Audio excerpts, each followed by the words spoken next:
ولا يؤدي قول المجتهدون الذي لا يدركه بغض الهمم ولا يناله غوص الفتن الذي ليس لصفته حد محدود ولا وقت موجود ولا وقت معدود فتر الخلائق بقدرته ونشر الرياح برحمته وارتضى بالسحور ميدان ارضه ثم الصلاة والسلام على النبي الأمي المكي الهاشمي القرشي مولانا ومولا الثقلين جد الحسن والحسين أبي القاسم محمد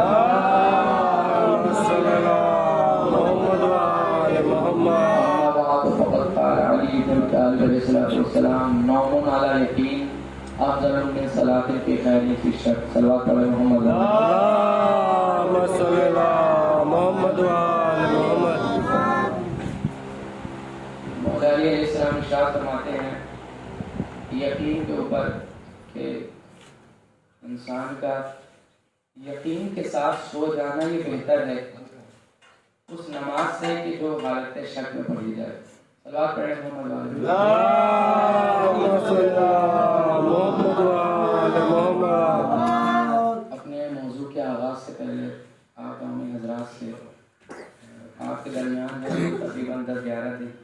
اگر اس 10-11-12 دنوں میں ہم سے کوئی غلطی ہوئی ہو سرزد تو ہم آپ حضرات سے جو معافی چاہتے ہیں اس لیے کہ اگلے برس پتہ نہیں زندہ رہے انسان نہ رہے اور اگر کسی انسان کی دل آزاری ہوئی ہو وہ نہ معاف کرے تو پروردگار عالم معاف نہیں کرتا. تو آپ حضرات سے گزارش ہے اگر ان دنوں میں کوئی بھی ایسی غلطی ہو گئی وہ فرض تو معاف کریں گے. صلوات پر محمد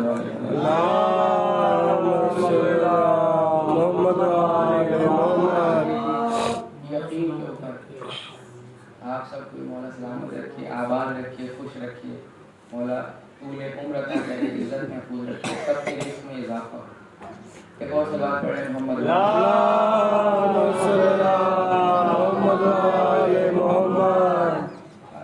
آج کی جو تھوڑی گفتگو ہے بزرگان کو بہتر سمجھتے ہیں اگر بات نوجوانوں تک پہنچے اور وہ سمجھیں تو زیادہ بہتر ہوتا ہے. لیکن دنیا جو ہماری چل رہی ہے وہ یقین سے چلتی ہے. یقین ایک بہت بڑی چیز ہے ہمیں اسے سمجھنا ہوگا. اگر ہم یقین نہیں سمجھ پائے ہم اپنا اسلام نہیں سمجھ سکتے. ہمارا جو جسم کام کرتا ہے وہ یقین پہ کام کرتا ہے اور انسان کو بھی یقین حاصل ہوتا ہے. وہ حاصل ہوتا ہے کسی بھی چیز کے اوپر اپنی 100% توجہ دے دینا. اس سے انسان کا یقین پیدا ہوتا ہے. صلوات پڑھیں محمد وآل محمد. اس بات کو اس طریقے سے سمجھیں گے کہ اللہ نے ہمارے جسم کو ایسا بنایا ہے کہ اگر اس جسم کی توجہ کسی چیز پہ ہو جاتی ہے تو ہمارا جو جسم ہے ویسے ہی وائرس پیدا کرتا ہے اور ویسی سوچ بناتا ہے اور جسم میں ویسے ہی آثار پیدا کرتا ہے. صلوات پڑھنے اور محمد وآل محمد.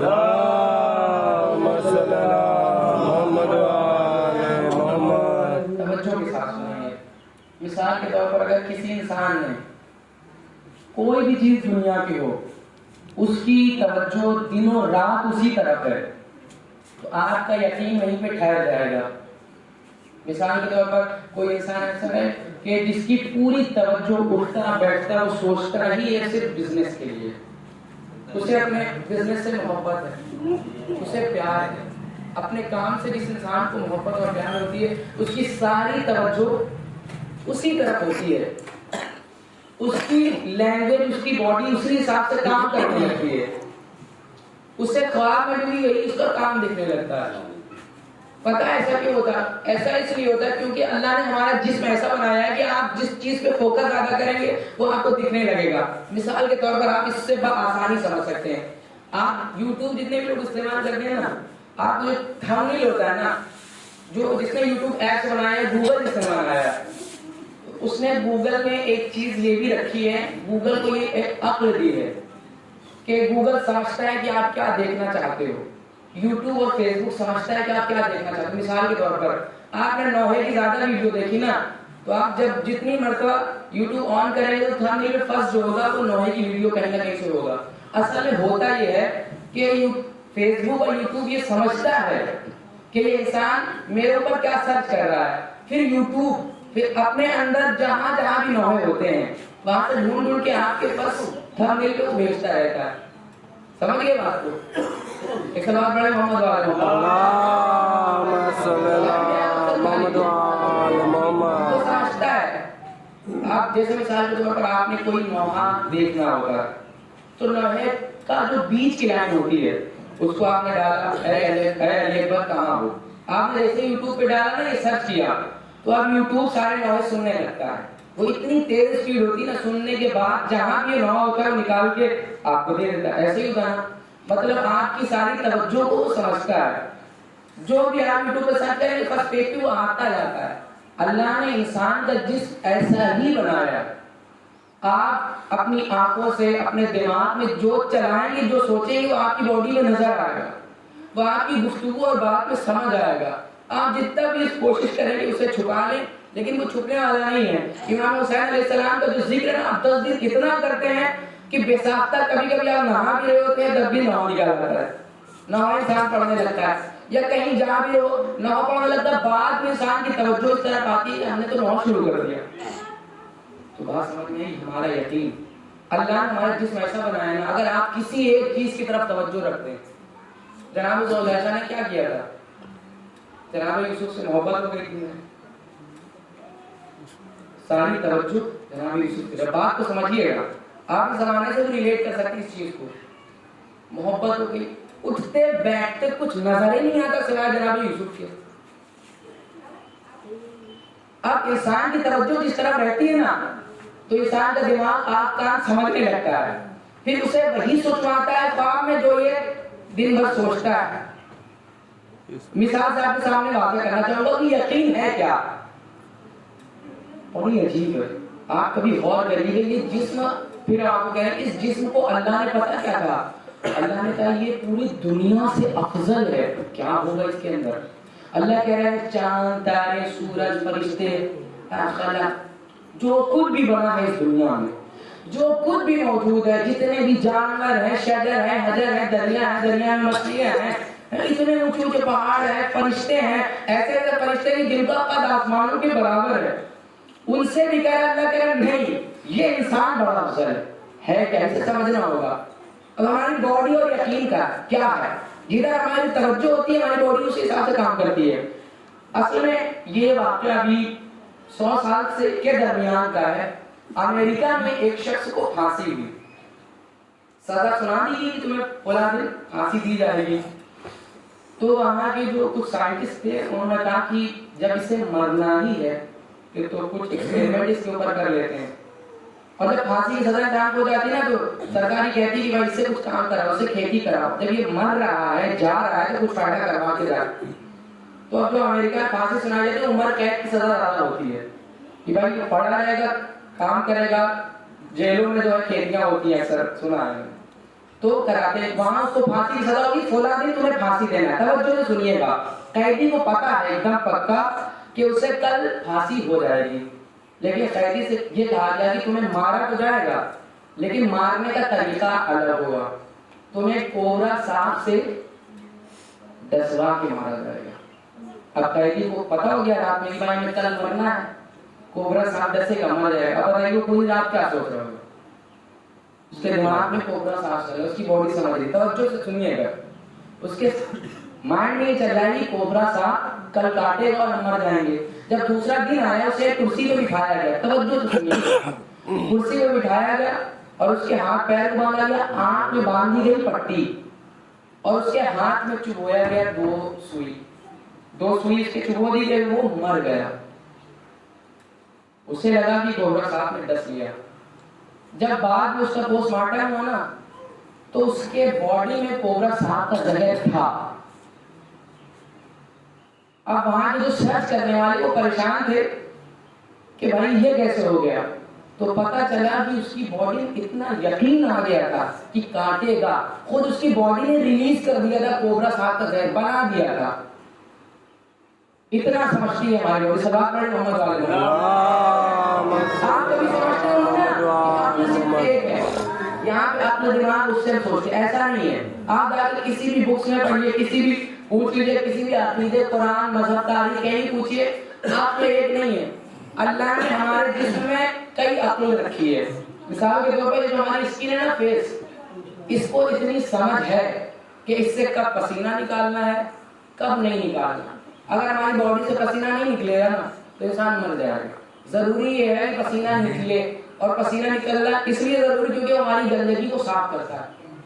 ایسا کیوں ہوتا ہے؟ کیونکہ اللہ نے ہماری باڈی میں عقل رکھا ہے. ہمارے ہاتھوں کو پتا ہے کہ اس سے کیا کام ہونا ہے. اگر اسے نہ پتا ہوتا نا تو یہ سیدھا ایک جگہ ایسے ہوتا ملتا نا. ہماری آنکھ میں بھی عقل ہے، یہ سمجھتی ہے کہ اس سے دیکھنے کا کام ہے، اللہ نے اسے اس لیے خلق کیا ہے. ہمارے کانوں میں بھی اللہ نے عقل رکھی ہے، اس سے سننا ہی ہے. اگر اس میں عقل نہ ہوتی نا تو سسٹم ایک جگہ نہ ہوتا.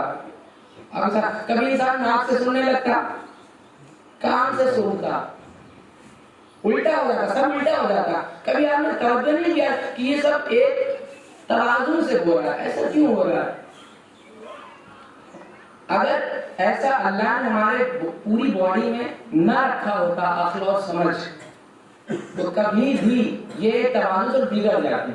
اور کبھی بھی آپ نے دیکھا ہوگا نا جس میں عقل نہیں ہوتی، مثال کے طور پر جسے ہم کہتے ہیں پاگل، کیا وہ بڑے توازن سے ہوتا ہے؟ ہر وقت وہ تو اچھلا کودا کر، جب تک وہ جاگ رہا ہے اچھلے گا کودے گا، یہاں جا رہا ہے وہاں جا رہا ہے، مطلب وہ توازن میں نہیں ہے. جو با عقل ہے، با فہم انسان ہے، وہ توازن میں ہوگا، طریقے سے اٹھے گا، صحیح سے چلے گا، حال چال پوچھے گا، لوگوں سے ملے گا. اور یہ پاگل اگر لوگوں سے ملے گا تو کیسے ملے گا؟ وہ سلام دعا کر کے حال چال پوچھے گا؟ ایسا تو کبھی نہیں ہوگا. تو آپ نے توجہ نہیں کیا کیونکہ اس کی عقل نہیں ہے. جو ہمارے جسم اور باڈی اور ہماری زندگی میں توازن میں رکھتی نا، باعزت بنائے رکھے ہوئے، وہ ہماری عقل ہے. اب ہم جو سوچتے ہیں وہ ہماری زندگی میں ڈھل جاتا ہے. ایسا کچھ نہیں ہوتا. اصلاح پڑھی محمد والے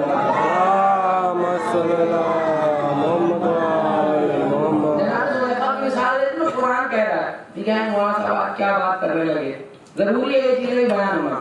قرآن کی تعریف بیان کر رہا ہے.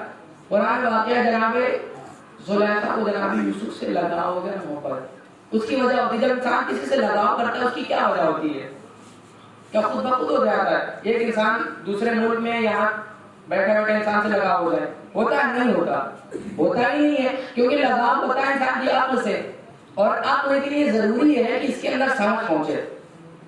جناب زلیخا نے آپ اس کو کہیں بھی ریلیٹ کر سکتے ہیں. جناب زلیخا نے دیکھا، آنکھ میں عقل میں ڈالا کہ یہ خوبصورت، توجہ سے سنیے گا. آنکھ میں ایسا ہی ہوتا ہے، سمجھ نہیں پاتے وہ الگ بات ہے. آنکھ میں عقل میں یہ چیز ڈال دی کہ یہ انسان خوبصورت ہے. ان کی عقل نے یہ محسوس کیا کہ یہ نبی خدا ہے. اب یہ چیز جب ان کی عقل میں بیٹھ گئی تو انہوں نے اس کو زندگی بنا دیا. تاریخ کہتی ہے کہ جناب یوسف علیہ السلام سے جناب زلیخا کو اتنا لگاؤ تھا کہ پروردگار عالم نے انہیں پھر سے جوانی پڑھائی. یہ کیا تھا؟ یقین. اللہ ہر انسان کے یقین کی قدر کرتا ہے. اگر آپ یہ چاہتے ہیں کہ آپ کیا بولتے ہیں، آپ نماز پڑھنے کی کوشش کرتے ہیں نہیں پڑھ پاتے، کبھی نہیں کر پائے، کبھی ہو ہی نہیں سکتا کیونکہ ہمارے یقین توازن میں نہیں ہے. مولا علیہ السلام فرماتے ہیں جس دن تمہارا یقین آ گیا نا تمہیں ضرورت نہیں ہے کہ تمہارے پیر رکیں گے نا گھر میں، بالکل یقین سی بات ہے. اٹھ کے خود بخود مسجد کی طرف تم کب چلے جاؤ گے نا پتہ نہیں چلے گا، تم رک ہی نہیں پاؤ گے، تم روک میں لگو گے. ہماری باڈی میں یقین نہیں پہنچا ہے، ہمارے مائنڈ میں بھروسہ نہیں پہنچا ہے. تو ہمیں اس سے کیا ضرورت ہے؟ ہمیں اس کو سمجھانا ہے. اے میرے دماغ سمجھ لے کہ خدا کے علاوہ کوئی خدا نہیں. جس دن یقین آ گیا نا آپ کو ضرورت نہیں ہے کہ آپ نماز کے لیے اٹھیں، الارم لگائیں، نہیں. خود بخود اللہ نے ہر انسان کے اندر ایک عادی رکھا ہے، اسی جسم میں خود بخود وہ وہاں پہنچے گا. آپ میں یقین نہیں ہے، آپ پوری زندگی کوشش کرتے رہیں، الارم لگاتے رہیں، عالموں سے آپ مشورے کرتے رہیں، تاریخ پڑھتے رہیں، کچھ بھی کرتے رہیں، اگر ہمارے جب تک ہمارا جسم مطمئن نہیں ہوگا اللہ کی عبادت نہیں کر سکتے، اللہ کے پاس جا نہیں سکتے. جب آپ کا یہ آپ کی باڈی ہے، جب اس کے اندر یقین اور اطمینان ہوگا نا، یہ دماغ جو نا آنکھ کو سونے ہی نہ دے گا. آپ کے سامنے مثال نے پیش کیا تھا نا، جو کرتا ہے وہ دماغ کرتا ہے. یہ جو سلوا رہا ہے آپ کو، کون سلا رہا ہے؟ یہ ہمارا مائنڈ تو سلا رہا ہے. آپ یہ بتائیے کہ آپ کے دماغ میں کوئی ٹینشن آپ سو پائیں گے؟ بتائیے، آپ کا بیٹا بیمار ہو یا آپ نے سن لیا، یا ہمارا اپنی مثال لے لیں، ہمارا اگر بھائی بیمار ہو، پتا ہے کہ صبح بچے نہ بچے آپ سو جائیں گے، بتائیے کیا آپ سمجھ رہی ہے کہ وہ بیمار ہے؟ کیا آپ سمجھ رہی ہے؟ آپ سمجھ رہی ہے کہ وہ بیمار ہے؟ نہیں، سمجھ آپ کا مائنڈ رہا ہے، سونے نہیں دے رہا آپ کو۔ تو جب تک آپ کے دماغ میں ٹینشن، آپ سو نہیں سکتے۔ جب آپ اللہ کی طرف سے فری مائنڈ ہے تبھی تو سو رہے ہو بھائی۔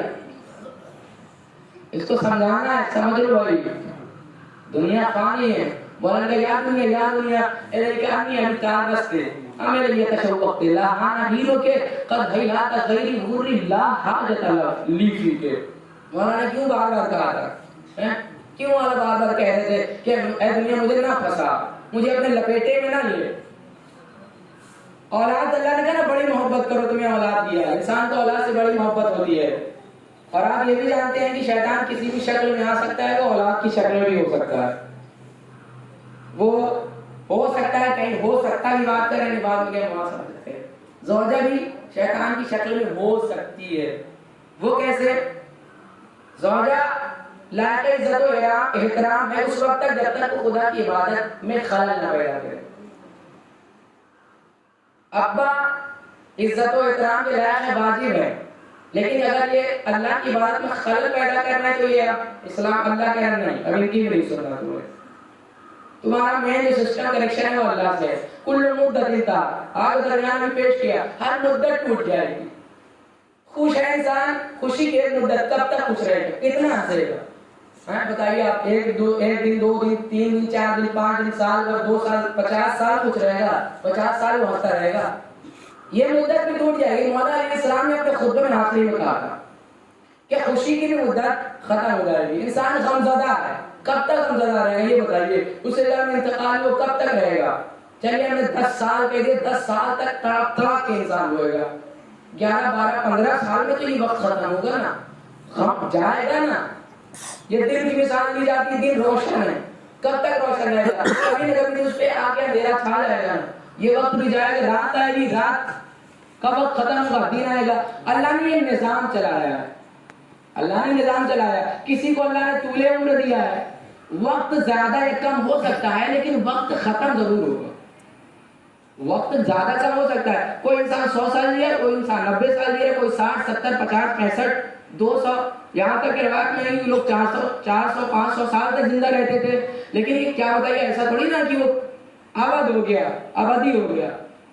وقت معین ہے، اس لیے مولا علیہ السلام فرماتے ہیں کہ اپنے جسم کو سنوارو، لیکن اتنا ہی سنوارو جتنے میں تم روح کو بھی سنوار سکتے ہو۔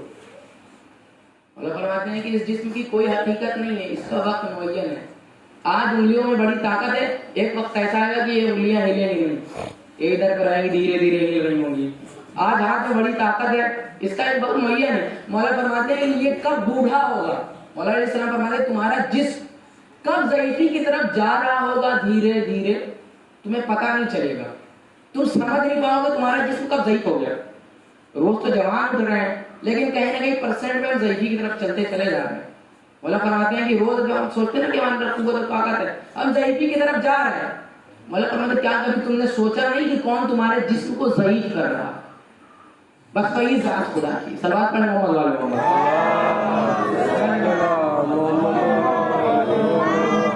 جو سمجھ گیا کامیاب ہو گیا، جس نے نہیں سمجھا اسے فرشتے سمجھا دیں گے انسان کی موت کے بعد۔ مولا فرماتے ہیں ہر انسان ایک ایسے سواری پہ سوار ہے جو جاگتے ہوئے بھی سو رہا ہے، اور اس کی کھلی ہوئی آنکھ کو بھی کھولا جائے گا۔ آنکھ تو بھائی کھلی لیکن مولا کہہ رہے نہیں سو رہا ہے، کھلی ہوئی آنکھ کو پتہ ہے تو کھولا جائے گا۔ مولا فرماتے ہیں انسان کی موت کے بعد دنیا میں کوئی دقت نہیں۔ دنیا میں نے آپ سے کیا کہا، قرآن کئی مقام پہ کہہ رہا نہیں، تاریخ کئی مقام پہ کہہ رہی نہیں، ہمیں دنیا میں اس انسان سے نہیں بولنا کیونکہ یہ انسان بڑا عجیب ہے، کہہ دے گا چلو ہٹو اپنے کام سے کام رکھو۔ اس انسان سے کون نہیں لڑ سکتا ہے دنیا میں، کیونکہ اللہ نے جب اس کو اختیار دے دیا، یہ تھوڑی نہ سمجھے گا، یہ تو فوراً ہنس دے گا یا کچھ کر دے گا، مذاق اڑا کے اپنا سائڈ ہو جائے گا۔ لیکن اللہ کہہ رہا نہیں، اس سے آپ ابھی بات نہ کریں گے، جب یہ لوٹ کے آئے گا اب اس کے پاس سورس بھی نہیں ہوگا، اب اگر یہ پی ایم ہے یا پردھان وردھان یہ سب دنیا میں چھٹ چکا ہوگا, ابھی اکیلے ہوگا, تب ہم اس سے پوچھیں گے کہ آپ بتاؤ کیا کر کے آئے دنیا میں, تمہیں ہم نے ہاتھ دیا تھا, دنیا ہماری, تم کیا کر رہے تھے دنیا میں, خود تو اچھے کاموں کی طرف آتے نہیں تھے, دوسروں کو بہکاتے تھے, نمازی کا مذاق اڑاتے تھے تم. اب ہم تمہیں بتائیں گے کیا حقیقت ہے. بڑے اپنے آپ کو شیر سمجھ رہے تھے, بڑا اپنے آپ کو دماغی سمجھ رہے تھے. ختم کر دیں گے تمہارے دماغ کو, روح سے نکل جائے گا سب کچھ, صرف تمہاری روح کی حقیقت ہے جو باقی رہے گی. وہاں پہ سوال ہوگا.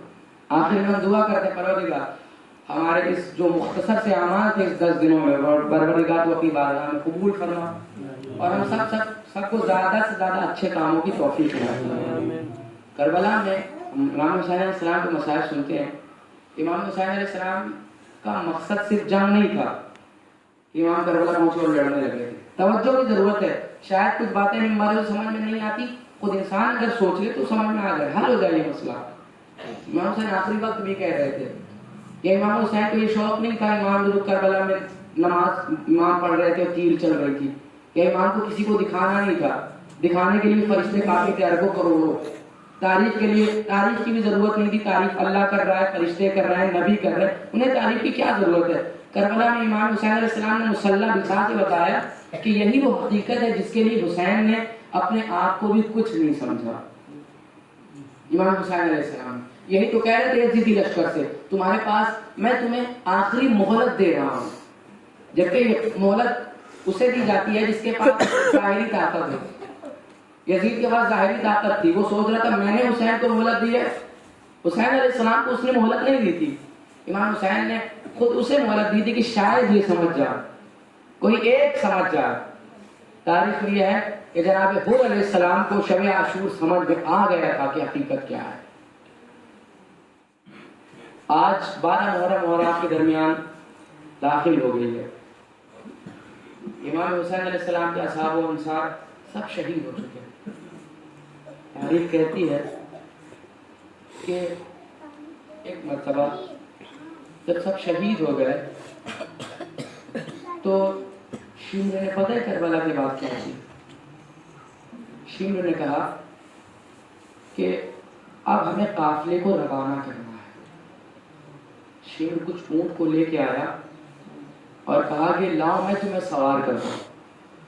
تو جناب زینب نے کہا, جناب زینب نے اسے جھڑک کے کہا کہ ہم اہل بیت رسول ہیں, کوئی نامحرم ہمیں ہاتھ نہیں لگا سکتا. اے شمر جا, ہم سوار ہو جائیں گے. تاریخ کہتی جناب زینب نے ایک ایک کر کے تمام بیویوں کو سوار کیا. ہمیں زینب نے آواز دیا, اے ام لیلا آؤ میں تمہیں سوار کرتی ہوں, اے رباب آؤ میں تمہیں سوار کرتی ہوں, اے ام فروا آؤ تمہیں زینب سوار کرتی ہے. تاریخ کہتی ہے کہ جناب زینب نے جب سب کو سوار کر لیا تو ایک مرتبہ اب کوئی نہیں تھا جو زینب کو سوار کرے. اسی مقام پہ جناب زینب تڑپ کے گریہ کرنے لگی, چاروں طرف دیکھ کے آواز دیا, اے عباس جب میں مدینے سے چلی تھی تم بھی سوار کرنے کو آ گئے تھے. اے اولو محمد جب میں مدینے سے چلی تھی تم آگے بڑھ کے میرے احترام میں آ گئے تھے. اے قاسم و اولو محمد, اے اکبر کہاں ہو, آؤ اپنی پھوپھی کو سوار کرو. تاریخ کہتی ہے کہ مولا سجاد نے کسی طرح ہاتھ بڑھا کے جناب زینب کو سوار کیا, لیکن جس اونٹ پر مولا سجاد کو سوار کیا گیا تھا تو مولا سجاد اتنے لاغر, اتنے بیمار تھے.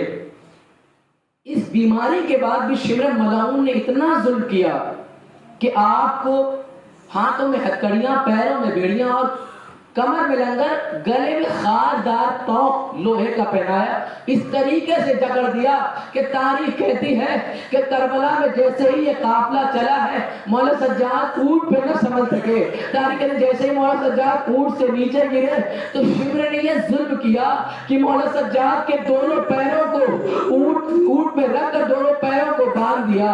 جب یہ قافلہ ایک مرتبہ ادھر سے گزارا گیا کہ جدھر شہداء کے لاشیں پڑے ہوئے تھے, مولا سجاد نے اپنے آپ کو اونٹ سے گرایا. جناب زینب نے مولا سجاد کو دیکھا اور دیکھنے کے بعد کہا, ہے بیٹا تمہارے چہرے سے ایسا لگ رہا ہے کہ تم ہمیں اس دنیا میں اکیلا چھوڑ کے چلے جاؤ گے.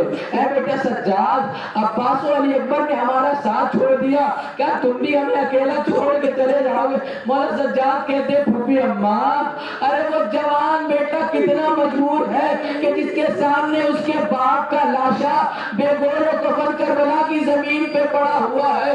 ایک مرتبہ جناب زینب نے جیسے امام حسین علیہ السلام کے لاشے کو دیکھا تو فوراً تڑپ کے ایک جملہ کہا, انت اخی, کیا تم ہی میرے بھائی ہو؟ تاریخ کہتی ہے کہ حسین کے جسم پر اتنے زخم تھے کہ زینب پہچان نہ سکی. روضہ رسول کا رخ کیا, یا رسول اللہ, آپ نے جس حسین کے اتنے ناز اٹھائے تھے, آپ نے جس حسین کو اپنے کاندھے پہ بٹھایا تھا, جس حسین کو اپنے زانوں پہ بٹھایا تھا, آج انہوں نے اتنا ظلم اٹھایا ہے کہ میں اپنے بھائی حسین کو پہچان نہ سکی. ایک مرتبہ تڑپ کے کہا کہ اے بھیا حسین مجھے معاف کرنا, آپ کا لاشا 3 دن تک بے گوروں کو پھر پڑا رہے گا. میرے پاس ایک چادر بھی نہیں ہے جو آپ کے لاشے پہ ڈال سکوں. ایک مرتبہ تاریخ کہتی ہے جب یہ قافلہ آگے بڑھا, تھوڑی دیر کے بعد جب ایک مقام پہ قافلے کو روکا گیا تو جناب زینب نے دیکھا کہ کچھ اونٹ آپس میں بات کر رہے ہیں, کچھ اونٹنیاں آپس میں بات کر رہی ہیں. تو جناب زینب مولا سجاد کے قریب آئیں اور آنے کے بعد کہا, بیٹا تم امام ہو, تم ان کی زبان سمجھتے ہو, مجھے بتاؤ یہ اونٹ کیا کہہ رہے ہیں.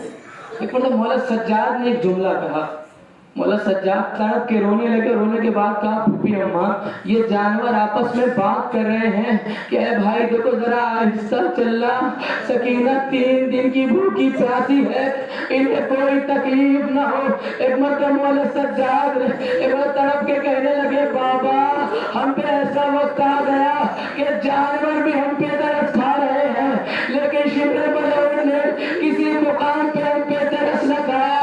تاریخ کہتی ہے کہ جب شمر کو یہ پتا چلا کہ حسین ایک بچی سے بہت زیادہ محبت کرتے تھے, حسین کو بڑا لگاؤ تھا سکینہ سے, شمر ملعون آیا اور آنے کے بعد اس قافلے کہا, اس قافلے میں سکینہ کون ہے؟ ایک مرتبہ جناب زینب نے, اس لیے کہ جناب سکینہ چھوٹی تھی, اونٹ پہ سنبھل نہیں پا رہی تھی, اس لیے جناب زینب نے جناب سکینہ کو اپنے پاس بٹھایا تھا.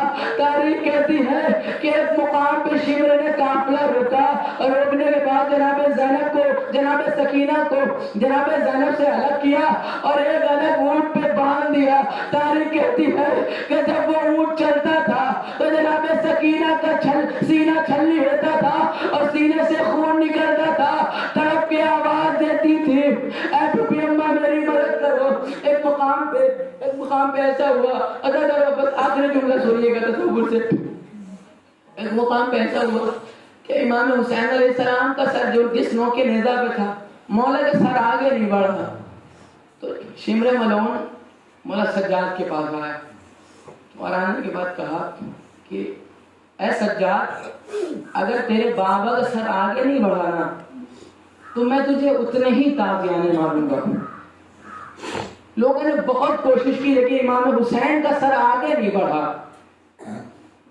تو جیسے ہی شمر تازیانے لے کے مولا سجاد کے پاس آیا اور یہ کہنے لگا, اگر تیرے بابا کا سر آگے نہیں بڑھا تو ہم تجھے تازیانے ماریں گے. ایک مرتبہ مولا سجاد نے کہا, بابا ہمیں اتنے تازیانے لگ چکے ہیں, کیا وجہ ہے کہ آپ آگے نہیں بڑھ رہے؟ تاریخ کہتی ہے حسین کے سر سے آواز آئی, اے سجاد میری سکینہ قافلے سے پیچھے رہ گئی ہے, میں بغیر سکینہ کے کیسے آگے بڑھوں. ایک مرتبہ جیسے مولا سجاد نے جناب سکینہ کی تلاش کرنا شروع کیا, کیا دیکھا کہ ایک بی بی ہے جو اپنے آغوش میں سکینہ کو لٹائے ہوئے ہے. مولا سجاد قریب گئے, جانے کے بعد ایک جملہ کہا, ہے بی بی ہم پر کسی نے اتنا رحم نہیں کیا, کسی نے سکینہ کو تازیانے مارے, کسی نے سکینہ کو تماچے مارے, تو کون ہے جو سکینہ کو اتنے رحم سے اپنی گودی میں لٹائے ہوئے ہے. ایک مرتبہ جناب فاطمہ زہرا نے تڑپ کے کہا, اے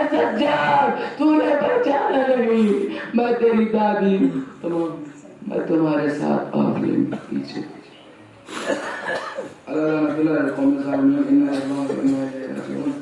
رضا میں قضائی و تسلیم علیہ امر ماتم حسین